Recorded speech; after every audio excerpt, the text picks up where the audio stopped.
guys, it's CrazyCraft here, and I'm going to be showing you guys a full tutorial on how to customize your world, download resource packs, and many other things in this video. So the first thing we're going to be covering in this video is how to make your world as well as you want. So the first thing we're going to start is single player now. As you're going to see, you're going to have all your worlds here, and you're going to want to press create new world right here where my mouse is. It's going to say preparing for world creation, and as you can tell, this is Java edition. If it's Bedrock, I will make a whole nother video on Bedrock. Just ask me in the comments. So it's going to say world name, and all you got to do is it'll say new world. You can delete that and make it whatever you want to call it. So I can call it Minecraft World for Vid. I can name it that. I can name it anything, okay?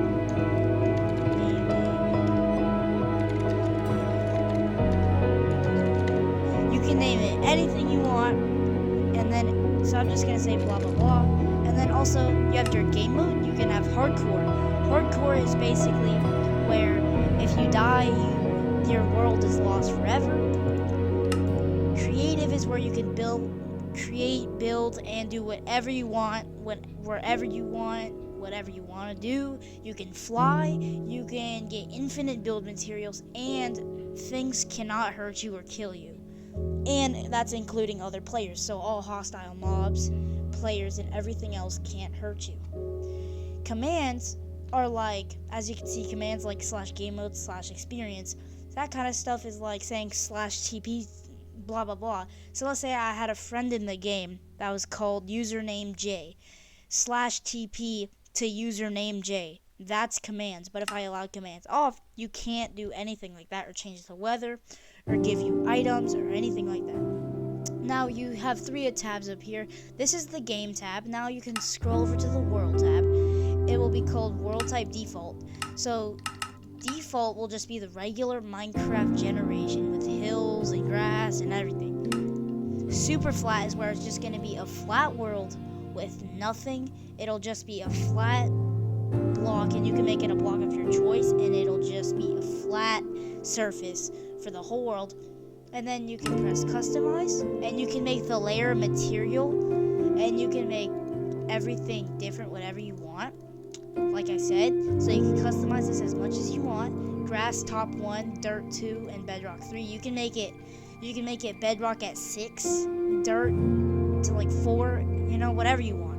And then down here it says remove layer, presence, cancel, or done. So just press done once you're finished with that. Then it'll say seed for world generator.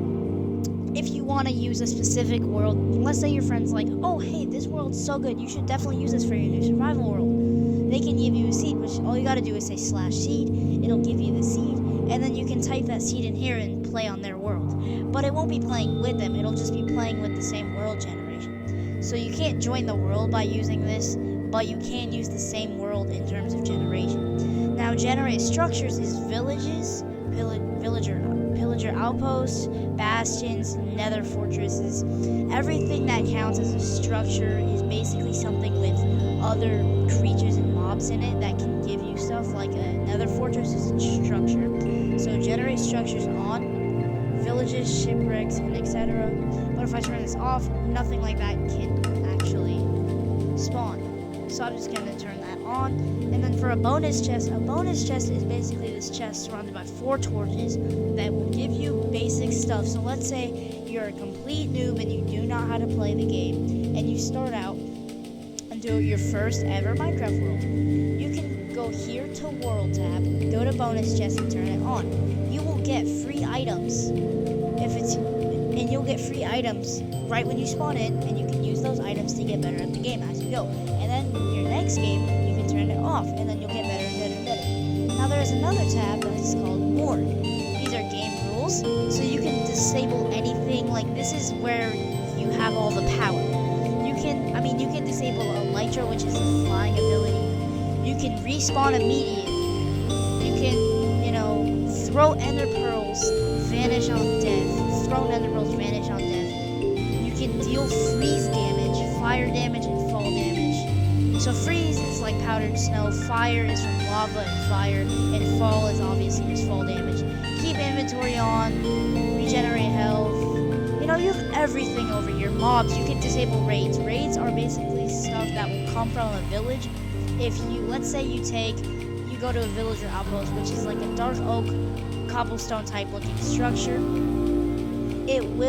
there are going to be NPCs and mobs that look like villagers with their gray instead. Those are called pillagers. And if you kill the captain, which will have a banner of a pillager on the back of its head, it will, if you kill it, you will get this effect called Bad Omen. And if you go to a village and you have that effect, it will make a raid, but you can disable raids, as you can see here. So even if you have that effect and go to a village, it will not make a raid. Forgive dead players, I don't know what that is, honestly. I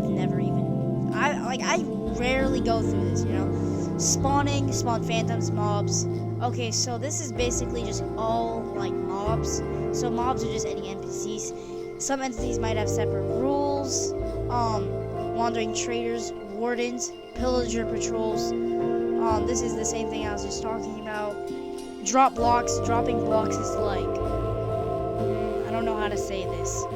Let's say in an explosion or something like that, it'll drop and stuff. And oh yeah, mob loot. So like whenever you kill something, it'll drop loot most of the time. Sometimes they won't. Some mobs don't. Like, what's one thing that does not drop anything? I can't think of anything, but maybe they all do actually.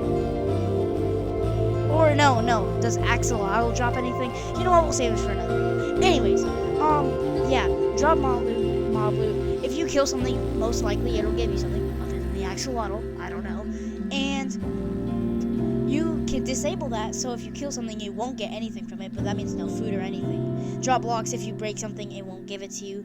You can turn that on or off. Now, update time of day, update fire, vine spread.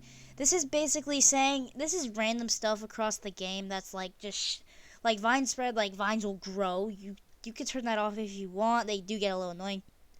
Let's see. What's something else I can show? Show death messages. So in chat, whenever you die, it'll say, blah, blah, blah, crazy for life, which is my username. Whatever. Has died to so-and-so. You can turn that off if you want.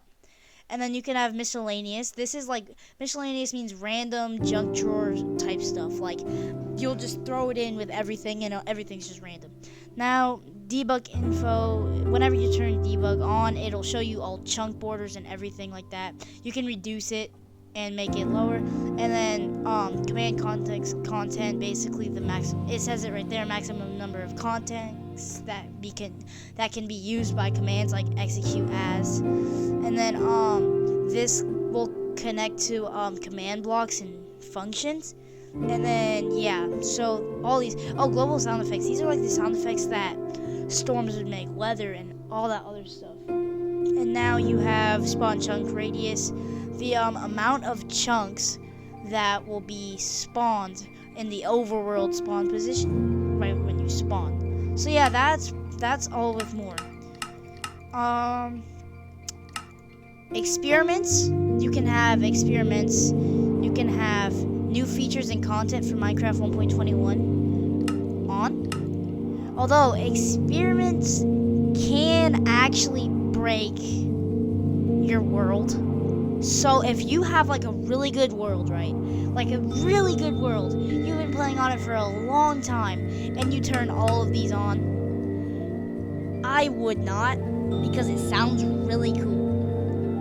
But it's not worth it, because you might break your game and then it'll maybe, I don't know, glitch or become corrupted. I know it probably wouldn't from these little things, but still, I wouldn't recommend it. But if you're playing on a brand new world you've never played and you just want to see what it looks like, you can go ahead and do it. But yeah, I would not recommend it on something that you've been doing for a long time. So now that's done with experiments. And now data packs. These are all your resource packs, and so you can actually gain some more. So look, these are data packs, and this is just updates and all that. You don't really need to worry about this. We'll talk about that later. Now, you also need to learn about resource packs. Resource packs are things that you can get that can help make your game look better, and texture packs, but I'll be doing a full tutorial next video about how to add all texture packs and resource packs into your game to make your game look so nice. I mean, it'll look so good, so don't worry. Please stay tuned for that video. Please hit a like, subscribe, and enjoy the video. Crazy Craft.